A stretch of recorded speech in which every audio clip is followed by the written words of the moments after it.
Good evening, Dolphins fans. Welcome to another edition of the On the Fin Side podcast with Kat and Paul. Follow us on Facebook, Twitter, all of our social media outlets. Facebook, Twitter. Oh, got some technical difficulties. Oh, no, there we go. As well as the finfanatic.com website and the Fansided Network. The Dolphins lose today in convincing fashion, 34-3. In Ryan Tannehill's revenge game. It wasn't really Tannehill that did it, though, was it? No, it wasn't. Tannehill still sucks. But the Dolphins, in a game where they had to win, had everything in the palm of their hands, lose the game 34-3. And there was first drive of the game. Right down the hatch to Devontae Parker, 20 yards. Then a screen pass there to Duke Johnson. And then it's brought back in a holding call, and everything was basically downhill. Oh, no, excuse me. I wish it was a holding call. Apparently, Austin Jackson forgot you can't run 30 yards downfield as a lineman before the pass gets thrown. Yeah, illegal man downfield on Austin Jackson. Then he was pulled, which we liked, and then he was right back on the field here a couple of plays later. Didn't. You know, I when I look at this game, if it makes anybody feel any better, it was basically a 17-3 loss. I mean, and it doesn't make me feel better on that. But I have a bigger bone to pick too. And when you look here at the last two games, Paul, offensively, I'm gonna read you. In the Saints game and the Titans game, these are two very good defenses that the Dolphins faced. In the first quarter of the Saints game, they had 5 first-half possessions. Punt, where Tua misses wide-open Myles Gaskin. Possession 2, a field goal, where Tua fumbled the ball, and it should have been recovered by the defense. Wasn't. Jalen Waddle ended up getting it, long field goal. That was their only offensive points of the first half in that Saints game. Third drive, punt. Fourth drive, punt. Fifth drive, punt in the Saints game. Against the Titans here today, first drive, punt. Second drive, punt, 3 and out. Third drive, punt, 3 and out, where Tua just short arms the ball like a toddler out to Mac Hollins, who was wide open. Fourth drive, fumble, where Tua just has the ball fart out of his hand. Fifth drive, field goal. After on a 3rd and inches, Tua fumbles the ball. Sixth drive, punt. Seventh drive, missed field goal after Tua takes a sack to bring the Dolphins back to the 35-yard line. So let me put it in better perspective here. Nick Needham has outscored the Miami Dolphins offense in the last 2 games in the first half. So I'm pissed. I am pissed. It is not good enough. And the Dolphins season is now over. It's not good enough. And there are a lot of reasons today that it wasn't good enough. I will not bag the defense today as far as that goes.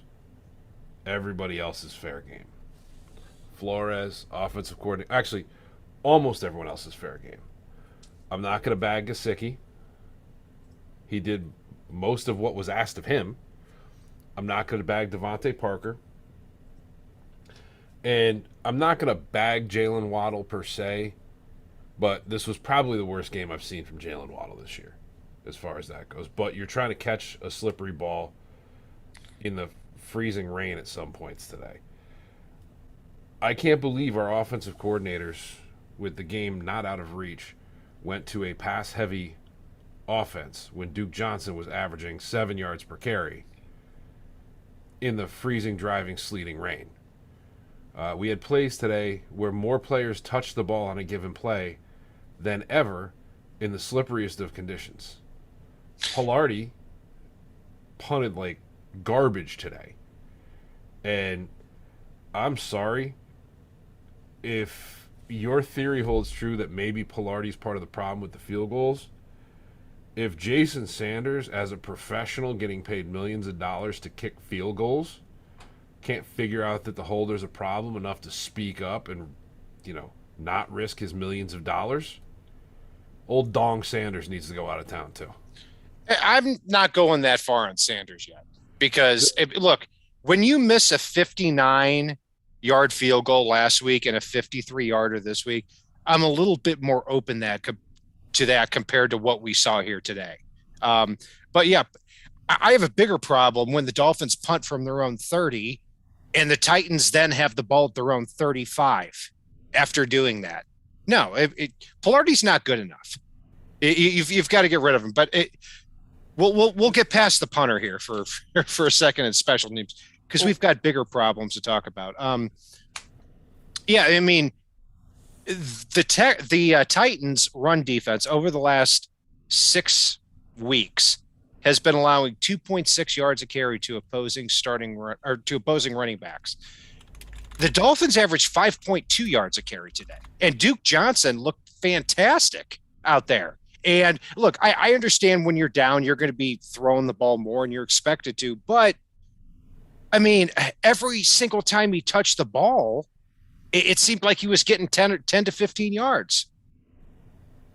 Yeah, no, like Duke looked very good today. Now, my biggest fear with Duke is that he will convince the Dolphins with just a handful of games here that he's the answer at running back and that they should avoid the running back position in the draft. I hope to God they don't avoid the running back position in the draft. I'm not somebody that's like, oh my God, you have to do this in round 1 or round 2 unless a guy just is head and shoulders above everybody else in a way that is undeniably special, because you can get good running backs in round 3 or later. You absolutely can. I mean, we've gone through the laundry list of guys I pointed out over the past few years. But Miami needs to do what it looks like Chris Grier did set up to do, which is really be able to focus on the offense this offseason. Like I said in the last episode, in a couple other ones, you can re-sign Mike Gesicki. You can re-sign Emmanuel Ogbah. You can part ways with a handful of players that really don't deserve their contracts or shouldn't be here anyway. You can retool this. You'll still have over $50 million at that point to retool the offensive line, possibly add a receiver, and maybe a linebacker or a running back if the right guy hits the market here. But you'll be in good shape to be able to retool this offense, and you're not losing a lot on defense as far as the positions go, and really be able to hit this offseason and turn this into a contender. Miami needs to do that. The main question is, if heading into this game, Tua was 16th in quarterback rating for quarterbacks that have over 300 attempts. So for argument's sake, let's say middle of the pack heading into this game. He'll probably be slightly below that after all the stats come out here. The question becomes, does it make more sense to move forward with Tua as the Dolphins franchise quarterback here over the next couple of years on a rookie contract, or do you go out and get a different quarterback? And to me, the answer is still, it's not the best answer, but the answer is still that Tua is the quarterback on the rookie contract with all of this money, and you build an offensive line around him, and you hope the combination of that with the defense is able to bring the Dolphins to a level of being a contender.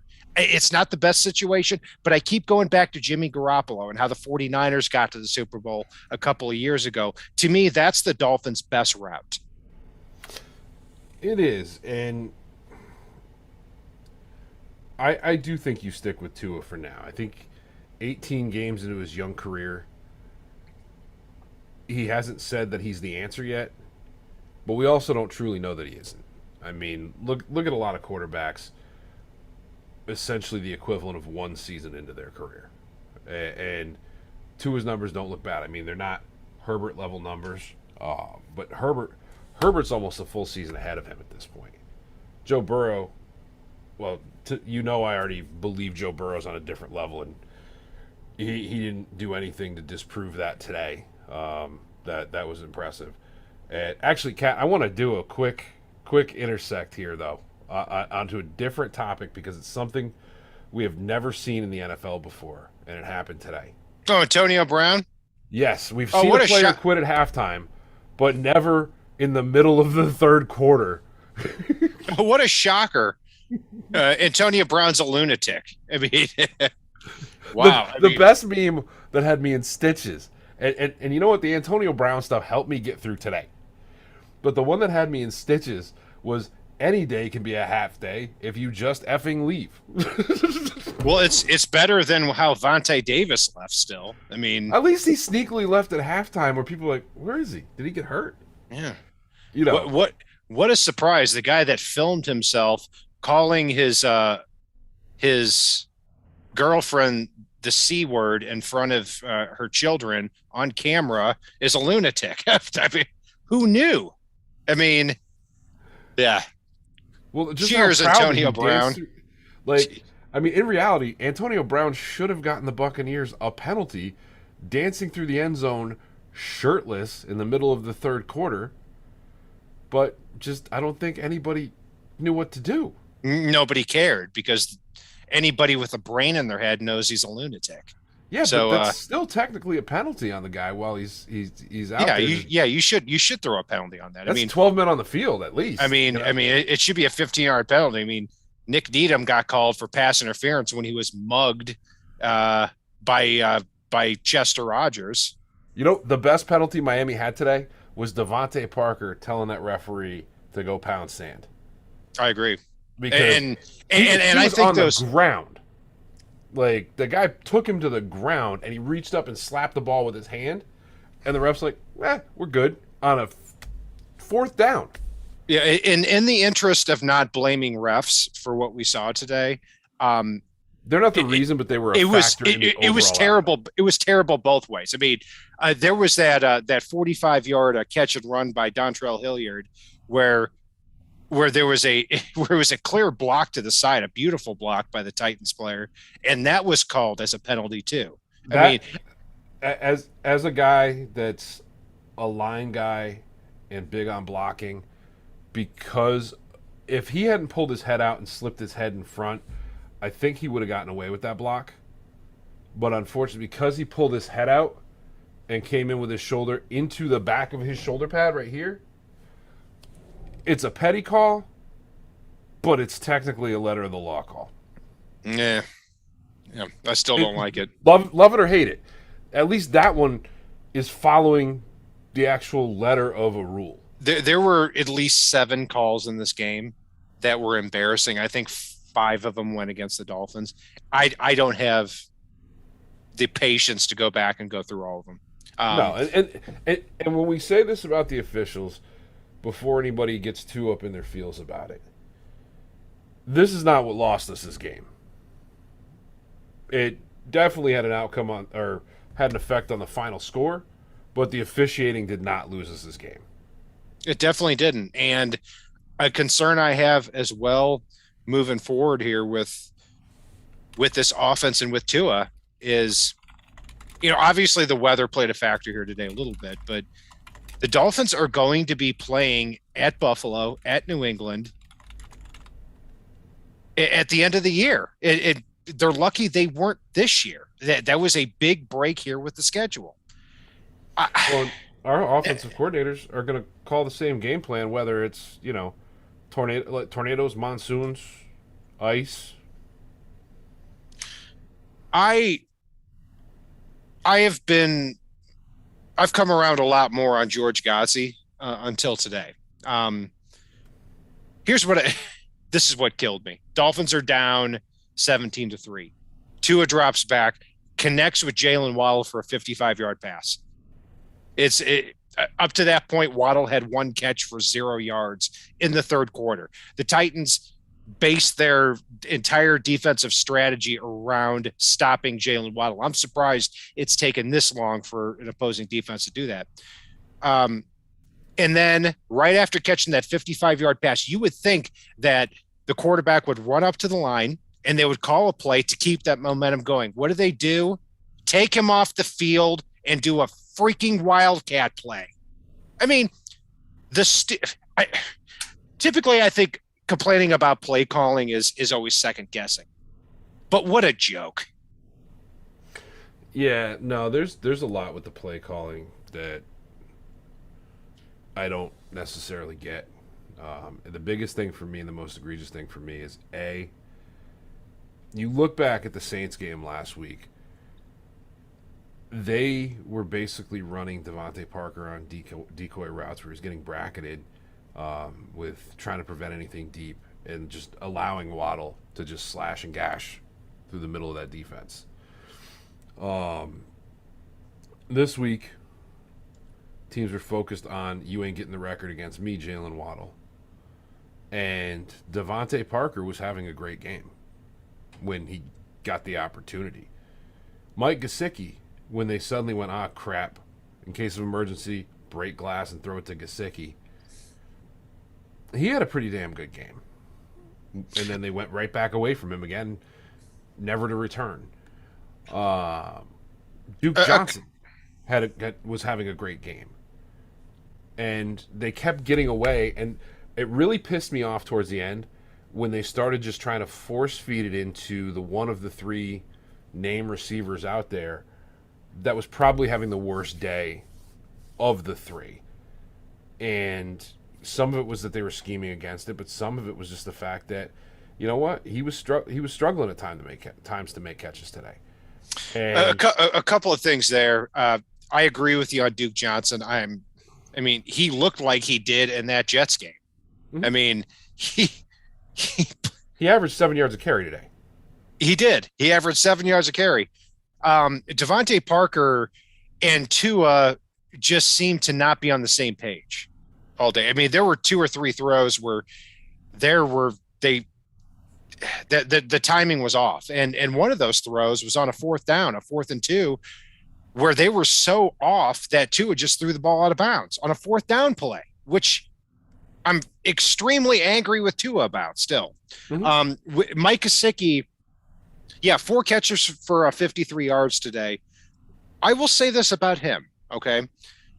There have been plays over the last couple of weeks where he did not come away with the pass. And the entire allure with Mike Gesicki is that he is not going to drop passes and that he is going to moss people all day. And just anything thrown in his area, he's going to come away with the football. I have not seen that over the last 5 or 6 weeks. And if he's going to be a $15 million a year player, he needs to be that type of guy because he is not a blocker. And he's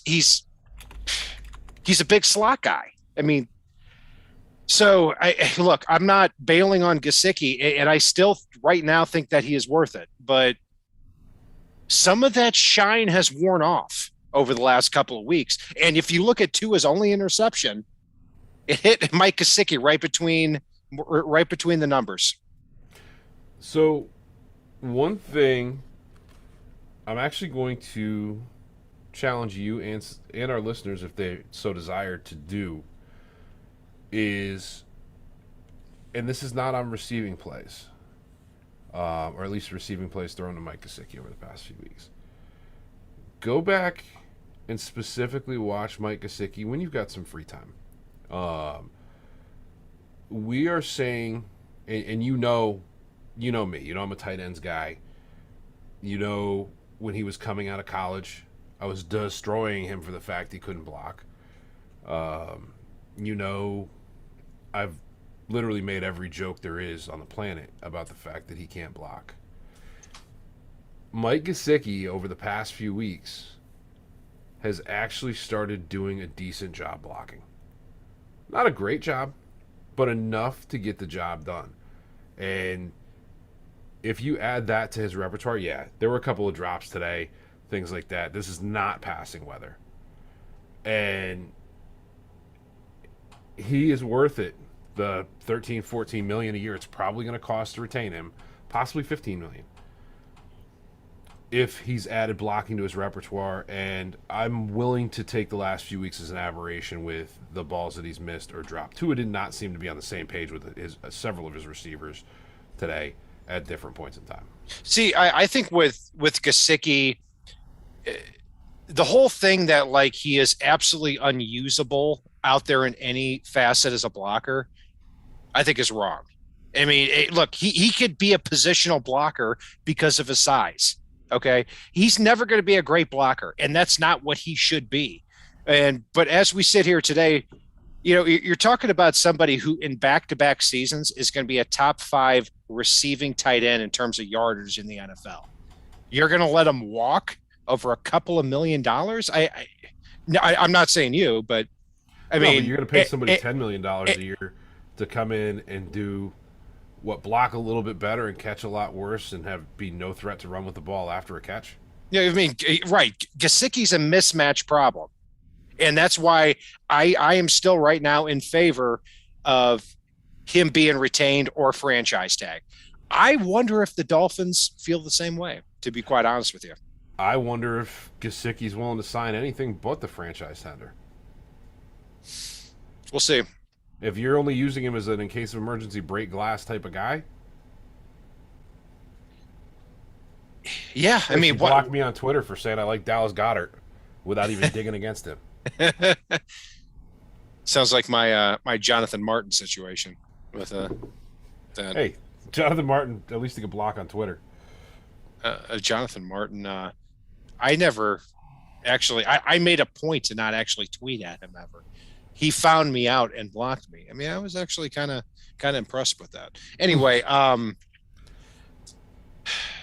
the way, I we mean, only have 2 serviceable linemen at this point. I think Robert Hunt is very serviceable at right guard. I think he's actually turning into a really good player. Mm-hmm. Michael Dieter, also at center. I think he is on a rookie contract, is a usable guy.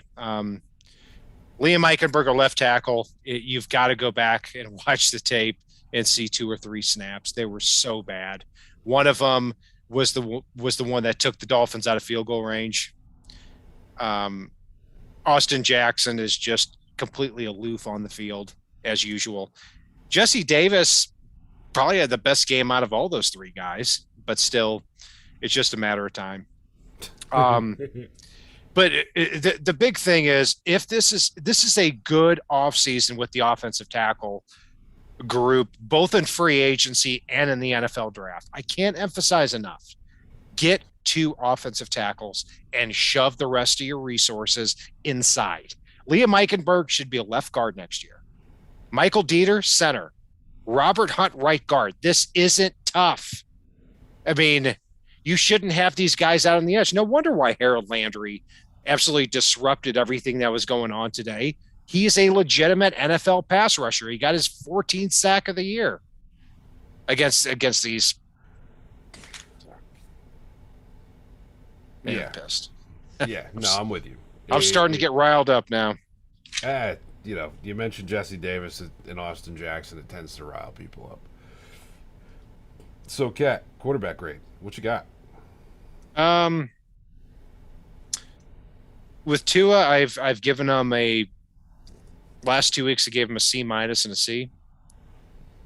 I'm going to even go lower on this one. I'm going to go with a D+. I will match you on. I'll match you on that D+. He didn't seem to be on the same page as his wide receivers today. There were times he should have tried to force a throw and didn't. There were times he should have taken off with the ball and didn't. He missed a lot of guys today. I'm not going to ding him for that fumble. You know, you're in a slippery, icy, wet condition like that. That's going to happen, especially when your coordinators are calling pass play in, pass play out. But end of the day, it just wasn't good enough today.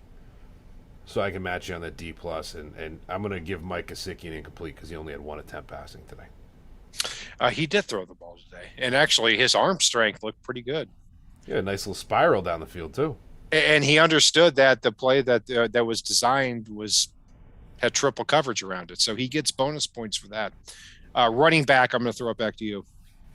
Running back, You know, against one of the better rushing fronts in football, Miami did okay when called upon today as far as running the football. Duke Johnson averaged 7 yards of carry on his 7 carries, got 50 yards. Imagine if he got 14 carries, he might have had 100. Miles Gaskin, 4.5 yards of carry. And then Phillip Lindsay pretty much got an incomplete today. But no, I thought the running backs actually did very well and unexpectedly well against a damn good Titans defense. Yeah, I mean, I always go by the rule of thumb that if the running backs are averaging just 2 or 3 yards a carry, I can't give them above a C. When they're averaging 5.2 yards a carry, it's B, just by the way. B. Yeah, I'm going to go with a B on that as well. I mean, 5.2 yards a carry, I can't give them below a B. And I really hope Duke Johnson's back next year. I mean, I think he has this in him where he was born in Miami, went to high school in Miami, he went to University of Miami, and I think he really wants to be a Miami Dolphin.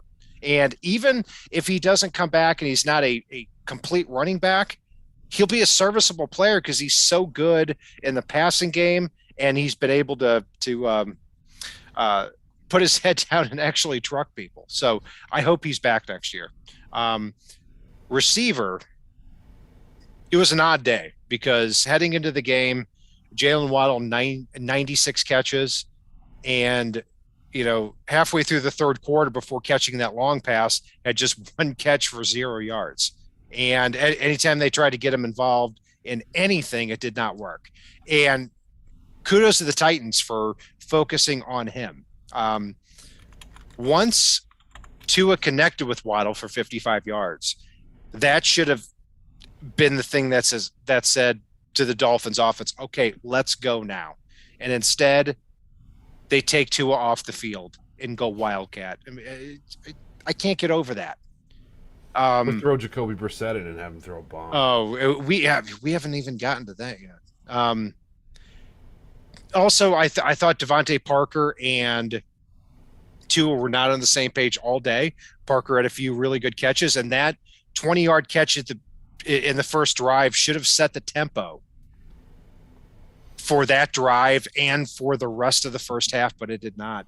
Mike Gesicki had that embarrassing ball that sprang off his chest and was intercepted, but the game was out of hand at that point.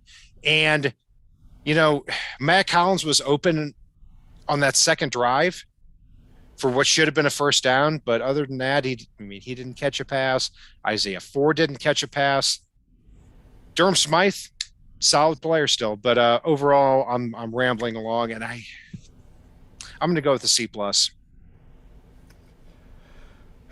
I'm going to go with a C mainly because whether it was them, whether it was Tua, there were too many plays today with the receiver and Tua not being on the same page.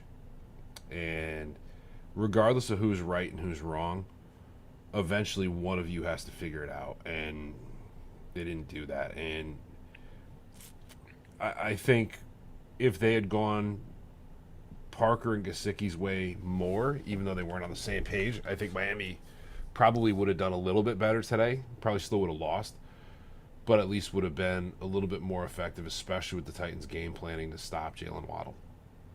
But the big question this offseason, too, is going to be if this offense fits having Gesicki and Devontae Parker on there when separation is not their best skill set. Or if they go after like a Christian Kirk in free agency, or I don't think he'd be there, but Jamison Williams from Alabama. Because that seems to be the type of player that Tua needs to play with. I mean, otherwise he's really thrown the ball up high into tight spots like we saw today. I think they do, but they need a better complement aside from them and Waddle on the field to take pressure. Because Mac Hollins is not drawing pressure away. Albert Wilson's not drawing pressure away. Preston Williams, I don't know, he just can't seem to draw a flight to the games anymore. Were Albert Wilson or Preston Williams on the field today? Preston Williams is out in COVID protocol. That's right. Yeah. But he saw the field just as much as he usually does in December. Yeah, there are some players on the bottom of the wide receiver depth chart that just need to be axed. I mean, Also, honestly, I wish they had used Kirk Merritt today. yeah, I mean, what more does this guy need to do to just have a pass thrown his way? Who knows? Offensive line, I mean, it's kind of the same script every week. Robert Hunt, no, actually, it's a little bit different. Robert Hunt, if you watch those Duke Johnson runs, Robert Hunt had not one but two combo blocks where he knocked the first guy out of the way, and then he went to the second level and knocked the other guy out of the way. That's the offensive line play the Dolphins need to be looking for. Robert Hunt is getting better and better at right guard. Michael Dieter is serviceable at center. Jesse Davis and Austin Jackson suck. And Liam Eichenberg, he does the best he can, but he got steamrolled on 2 or 3 plays that had a major factor in the game here. So offensive line, C. Yeah. Run blocking was good overall. Pass blocking, Hunt and Dieter did well. I wasn't enamored with anybody else. There were so many plays with Austin Jackson where in the middle of a play I'd look at the field and go, what the hell is he doing? What the hell is he doing there? Like, even on the touchdown, like he stepped backwards and jumped over a player like he was going the other way or trying to get away from somebody. And like he was playing the floor as lava. Like, there's 4 or 5 plays a game with Austin Jackson where I just watch and go, I can't even figure out what the hell this guy's thinking. Yeah, I mean, who is that San Diego Padres pitcher that threw a no-hitter on acid? I mean, I'm trying to remember his name. In the chat, if you guys can help me out, I'd appreciate it. That seems like Austin Jackson every game, where he's just out there and he's just like looking around and just doesn't know what's going on. Second play of the game, he's 40 yards downfield on a pass play. Second play of the game, like, you haven't even gotten into it yet to claim that the emotion got to me and I was just we were steamrolling and I just want to go hit somebody, like, because you didn't even go down and hit anybody. You like ran down, got near the sideline, and looked back and watched. I mean, it's like you wanted a better camera angle for the play. And he's just looking around and just not understanding what's going on so many times. And the sad thing is that he is way more aware and is causing fewer problems out there than he did a left tackle. So, but I want to, before we go to the defense, for crying out loud. C-, by the way. C-, okay. Jacoby Brissett. Again, I mean, the Dolphins are rolling on a drive, and they take Tua out of the game, put in Jacoby Brissett. He play actions and tries to throw the ball deep downfield to Jalen Waddle. On 3rd and 1 or 3rd and 1 in the sleet. Yeah, 3rd and 1 in the sleet. And in defense, it wasn't a terrible pass.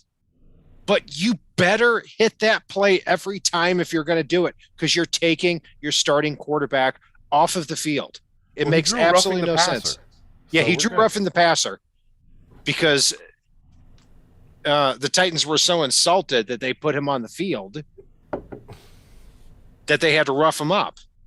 No, not really. But look, when Brissett gets on the field, it can't be a 50-50 proposition at best. And it is. Defensively, Paul, this is how I look at the game here is basically this was a 17-3 Dolphins loss. And then the Titans piled it on at the end. And part of that were the rushing yards that Deontay Foreman and Dontrell Hilliard and Jeremy McNichols put on at the end of the game. but it still wasn't a good Miami still allowed performance. what, less than 300 yards of total offense? That sounds right because Ryan Tannehill, who sucks, threw for 120 yards, and rushing they had so less than 300 yards or right around that mark. And 200 or 308 total yards.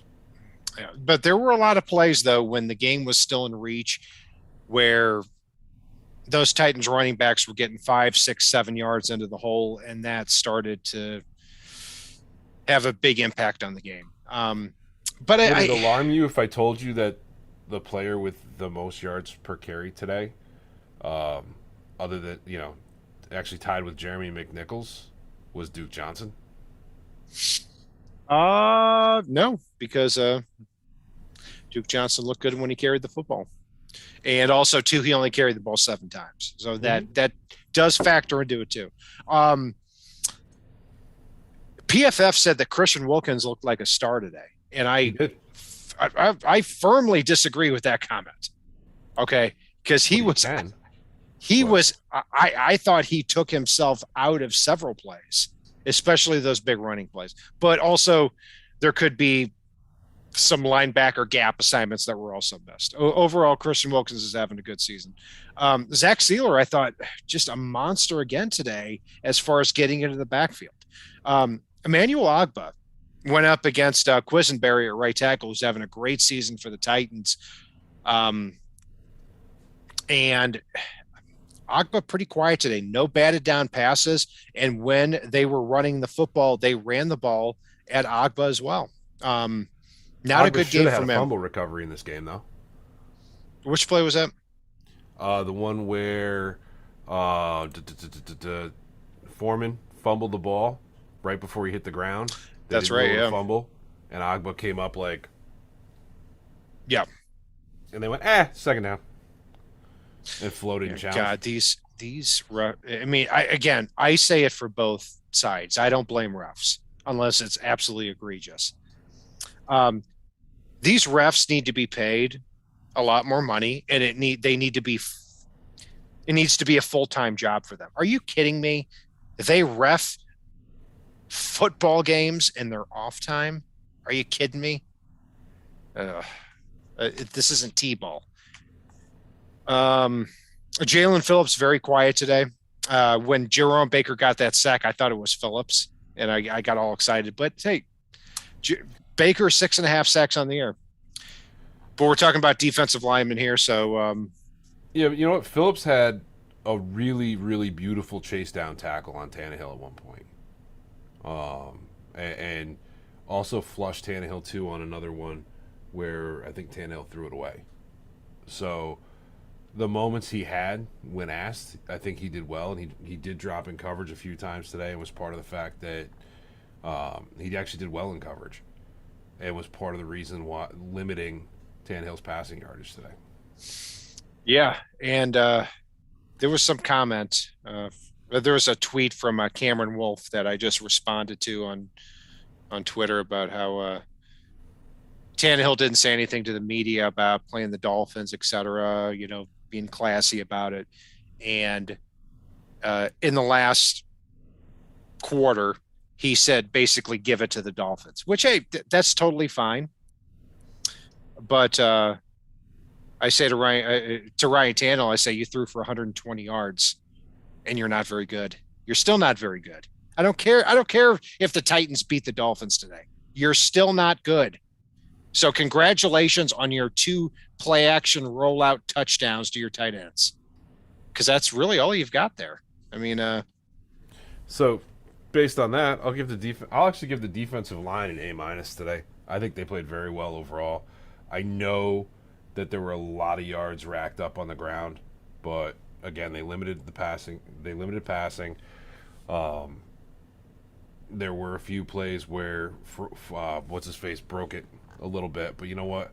I thought Sealer had a good game. I thought Wilkins had a good game. I thought Raekwon Davis had a good game, and others contributed. So I just talked myself down to a B+, but it's the defense wasn't the problem today, and they were on the field too damn much. They did allow what, 190 yards on the ground. I Mm-hmm. mean, And 120 yards passing. yeah, I'm gonna go with a D plus. I mean, I don't think we've ever disagreed as much on one grade here. I mean, Zach Sealer had a great game, but I don't think Raekwon Davis played well. I don't think Wilkins played well. Jalen Phillips was invisible. Agba is going to get my Coke bus player. I don't think the defensive line played well at all, and there wasn't enough pressure on the quarterback. I don't know. Linebacker, I'm gonna throw it to you on this one. I actually thought Landon Roberts probably played the most consistent game I've seen from him in this one. Um, Jerome Baker was okay, and AVG was okay. And again, it's hard to figure out where to put Jalen Phillips in this game, but I can give the linebackers probably I'm going to go with a B minus on this one. The defense was not the problem today, and we saw the momentum BS from the offense being garbage today affecting the defense I'm as the gonna game go went with on. I'm gonna go with a C for the linebackers. Jerome Baker had a sack. Andrew Van Ginkel I thought was invisible. Landon Roberts had that great stop on 3rd and 1, which was a big play and should have been a big play in the game if the Dolphins hadn't gone 3-and-out the next drive. But um, I mean, I thought they were gashed throughout the game. I mean, so I've got to give them a C. And as far as defensive back is concerned, Ryan Tannehill threw for 120 yards, and I don't have really any problem with how the defensive backs played. I mean, yeah, AJ Brown caught a big pass for 20 yards, and it was against Xavier Howard. But those things are going to happen. I thought Javon Holland also, I mean, had a great game there at free safety. Byron Jones, you didn't hear his name, and you don't hear his name a lot because they don't throw to him a lot. I mean, I'm more and more impressed with Byron Jones. I mean, to me, Byron Jones and Zach Sealer are the most underappreciated players on this Dolphins defense. Um, Nick Needham was absolutely. Um, I mean, there's no way he should have been called for the biggest play in the game because it was 3rd down with 5 minutes left in the second quarter. The Dolphins were down by 7 points, and it was a pass interference on Nick Needham when really Chester Rogers went up against him in the slot and took a hand and just not only pushed him back, but then ripped his jersey around. And Nick Needham was called for pass interference on that. Absolute nonsense. I have no problem with the way Nick Needham played either.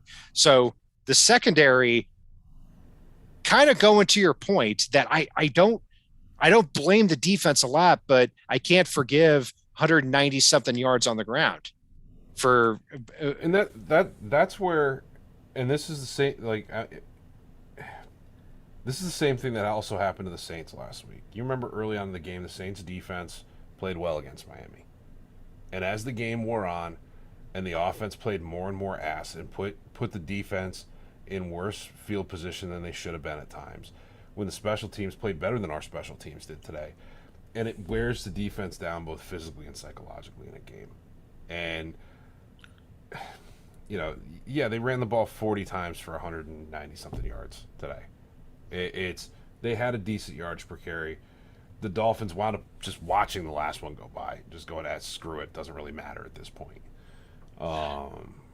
Yeah, that's true. But and that's where there were a lot of good plays. You look at the first 2 drives, the Titans went 6-and-out. They finally converted a 3rd down on their 3rd drive of the game, and and then the offense came out and just crapped on the field, walked back off, and said, "Clean that up." Over Yeah, I mean, and over and over again. So I don't put this on the defense. Pilardi put him in crap field position. Missed field goals, stupid fumbles. This is not a defensive loss today. I don't care what the stat sheet says. And people can say what that's they fair. want about that. That's fair. That part is fair. Absolutely. I mean, and at defensive back, I'm going to go with an A- for him. I mean, 120 yards. I think they gave up some chunk plays more and more on the ground as the game wore along. That contributed, but like you said, I mean, 7 drives for the Dolphins offensively in the first half. Punt, punt, punt, fumble, field goal, punt, missed field goal. Those are your 7 drives. 3 points. And over the last 2 weeks, in the first half, Nick Needham has outscored the Dolphins offense.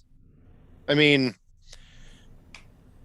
and again, the season is over. I mean, next week, the Dolphins play the Patriots, have the opportunity to go 9-8. And look, let's also keep in mind too that this is not a lost season. The Dolphins fought their way back. They lost 7 in a row. They won 7 in a row. That's why I'm encouraged moving forward, especially with $80 million in cap room projected for the Dolphins next year. Yeah, no, I mean it's Miami is set up to where they can really make that leap to become a special team for next season, and that's what I like. It's they need to fix the offense, in particular the offensive line. They're set up to do so. Free agency is set up beautifully for the cap space that Miami has to be able to go out and put some of those fixes in place. They Get just too need to big. make it happen. Get 2 big offensive tackles and do whatever needs to happen for that. Thank you, Brett Dodger in chat. Drafted minors. Just saying. Yeah, Quinn Miners. Quinn Miners and Creed Humphrey were coached by Brian Flores, and the Dolphins had a big need on their interior offensive line. Yeah. And thank you to Brett Dodger there in the chat about the name of that Dodgers pitcher was Doc Ellis. So that's going to be Doc. That's going to be my new nickname for Austin Jackson here, who just is, has his head on a swivel, not as far as a compliment, but kind of in an he acid-induced way today. Austin? Yep. Unfortunately, there's never a scenario as an offensive lineman you need to be able to hurdle somebody effectively. Oh, gotcha. Yeah, I remember that play. It was the touchdown, or it was right on the goal line. Yep.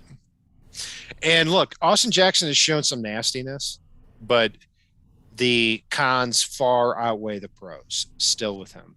I hope they move Liam Eichenberg into left guard next year, and I think he's going to be a serviceable player at left guard. But he doesn't have any business being a left tackle. Special teams. Throw it to you first. Only because of the coverage units am I giving this grade, because they were the only saving grace for me in this game on the special team. The coverage units and Blake Ferguson, Turd Ferguson, don't deserve to be in the same grading column as Mike Pilardi and Dong Sanders today.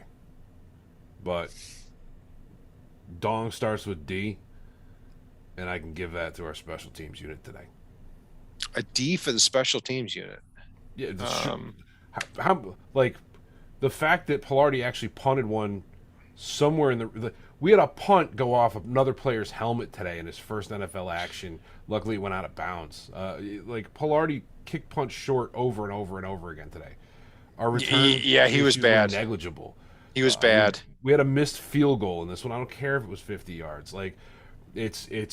We keep saying about Sanders, like, you know what? He'll be okay. Like, at some point, it's not. He'll be okay. I give more leniency to a kicker who misses a 53 or a 59-yard field goal. Look, like Urban Meyer, I've started referring to them as kicker and punter while sitting on my couch. So, Pilardi, I'm done with. I mean, get a new punter. They don't cost that much, and you can draft one in the 5th round. Just should have brought back Matt Hawk anyway. Blake Ferguson, I like a lot. I mean, as a long snapper, I hope he's here for 15 years. I really like that 6th round pick. I don't care who it is. If you draft somebody in the 6th round, they're here for 15 years. I don't care if they're the long snapper. I think that's worth the pick. Jalen Waddle, retrieved a punt here today, and I hope that continues because Javon Holland just looked weird and awkward doing that. Yeah, I mean, I don't know. I'll go C. I mean, who cares? Um, That's the spirit. Who cares? Player of the game and Coke Bus player of the game. And Paul, you cannot say a special teams player. So I can't make Dong my Coke Bus player No, of the game? because he donged a 53-yard field goal. You can't. That's a cop out. Well, that means you can't make Pilardi yours. So there. No, that's fine. No, it's pretty easy for me. Miami came out looking like they had some momentum in the first quarter today. They looked like, they were going to be that team today. They were going to be those guys today. And then Austin Jackson said, I'm going to be that guy today, and ran downfield waving to people. He might as well just be waving to people on his way by. Like, they hadn't even thrown the flag yet. They hadn't shown the flag yet on TV. And I looked at my dad, who was sitting on the couch with me, and I said, it's coming back. And he's like, what, was there a hold? I'm like, no, you didn't see him have to juke around Austin Jackson 30 yards downfield after he caught the ball? Because I did. First thing I spotted was, because I literally looked at, what the hell is Jackson doing? And it just didn't get better from there. We saw him hurdle somebody at the goal line, lost on plays, missing blocks, just watching plays. I swear there were plays you see him stand there facing Tua with his hands on his hips, just watching. And you never want to see an offensive lineman staring at the quarterback in the middle of a play. Like, just so much bad. The Austin Jackson, I have to look at the numbers. I'll do that before our next show. But if there's any way to cut bait with him at this point, I'm ready. Yeah, I mean, in a best case scenario, maybe he's somebody who can be your swing man at tackle and guard next year. And that's the best you can salvage out of what he brings to the table right now. My Coke Bus player of the game is going to be Tua Tagovailoa. I mean, 3 fumbles today, 18 for 38. Not good enough. And this is why it's such a stupid argument that people make that, well, I thought you said Agba was your Coke Bus guy. Yeah, he was going to be, but I've got 2. Fairweather fan. Yeah. So Tua, it's, look, against the Jets.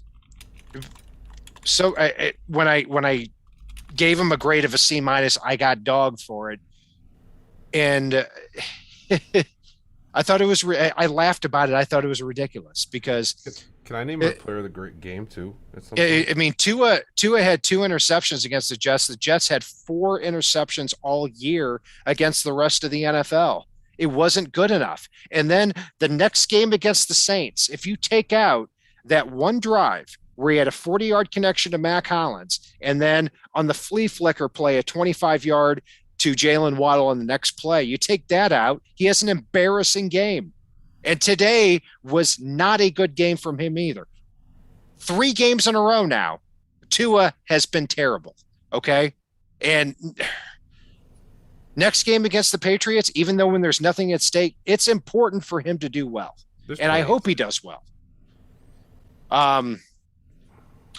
My player of the game,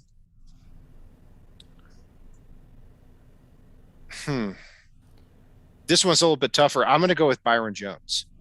And the reason for that is because I thought the secondary played well today, and you didn't hear Byron Jones' name a lot. And I think this is one of the most underappreciated players on the Dolphins. I hope he's around for a while, even if he has to move to safety a little bit later in his career.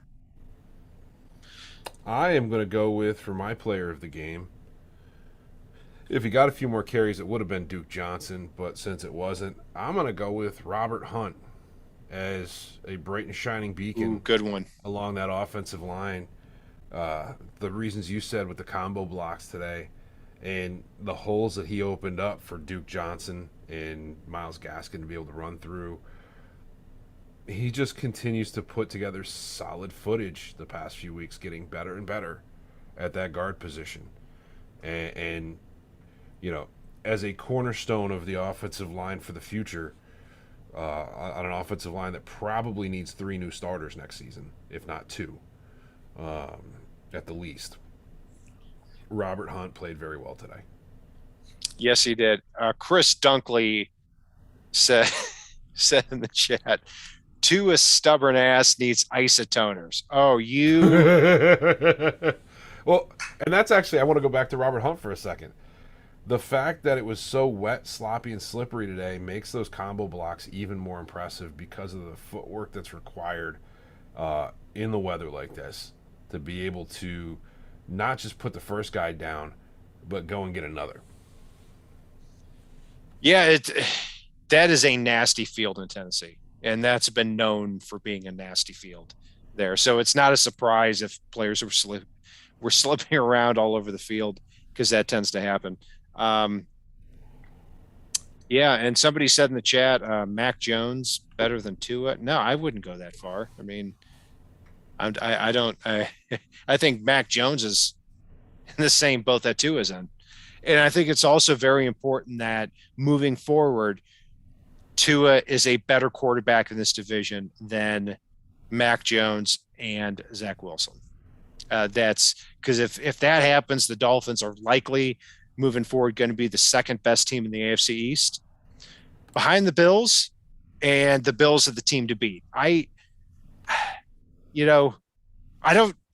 take the Patriots 7-game winning streak about as seriously as I took the Dolphins, to be quite honest with you. I mean, so. Well, and here's what I'd say as well. If Tua was on the Patriots and Mac Jones was on the Dolphins, right now we'd be having the conversation of, well, Tua's going to the playoffs and Mac Jones isn't. Like, it's give me a break. I agree. And that's why judging a quarterback strictly on wins, that even when the quarterback performance is not great, is a stupid argument to make by stupid people. Well, and that's like like somebody making a comment that Tannehill killed us today. Because you look at the stat column and go, oh, look, wins 1, losses 0 today. Tannehill played awesome. Tannehill really didn't do much of anything today. No, he didn't. He threw for 120 yards. He had 13 for 18. Brett Dodger also said that Doc Ellis was with the Pirates, not the Padres. I'm not sure about that. Yeah, it was the Pirates. That's what. Yep, I knew something was sitting funny. It was the Pirates. All right, this is why I don't watch baseball. So, Paul, here we are now on January 2nd. It was a good ride, 63 days without a Dolphins loss. And now we're going to go into the offseason here in a couple of weeks with the Dolphins out of the playoff race now. Shame, but this is our time to shine now in the offseason. Free agency, the NFL draft. We're going to be here every single step of the way, and that's going to do it for our breakdown of the Dolphins' 34-3 loss to the Titans. I'm Brian Catt, NFL on Twitter. Paul is fanatic_pick. You can follow us on Facebook, Twitter, all of our social media outlets, as well as the finfanatic.com website and the Fansided Network. And if it's not on the right side and it's not on the left side, it is on the